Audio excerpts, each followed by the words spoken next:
Hi friends, ఇక వీళ్ళు crackers అవి కాల్చడానికి అంతా రెడీ చేసుకుంటున్నారు అని చెప్పాను కదండి లాస్ట్ వీడియోలో.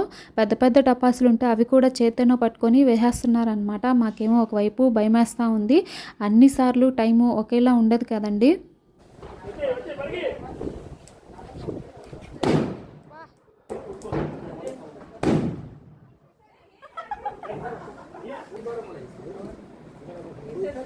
ఇలా దూరంగా పెట్టి కాల్చండి అంటే వినరు, అరిస్తే అలుగుతారనమాట. ఈ మొబైల్ కాయలతో వాగడం చాలా కష్టం అండి. మా వాడితో కొంచెం వరకు సేఫ్ అనమాట. ఎందుకంటే ఇలా పెద్ద పెద్ద టపాసుల జోలికి అస్సలు వెళ్ళడనమాట వాడు.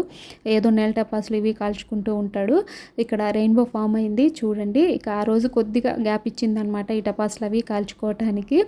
ఆఫ్టర్నూన్ అలా ఇక్కడ పూల చెట్లు అన్నీ వేస్తున్నారని చెప్పాను కదా. ఈ దీపాలు పెట్టడానికి ముగ్గులో ఇలా కొన్ని పూలు అయితే కోసుకొచ్చాము. అందరూ ఎవరు ఫ్రూట్స్ వాళ్ళు పూలు అలా అనమాట. ఇది బిల్వపత్రం చెట్టు అనమాట. అందరము ఇక రిటర్న్ స్టార్ట్ అయిపోయాం.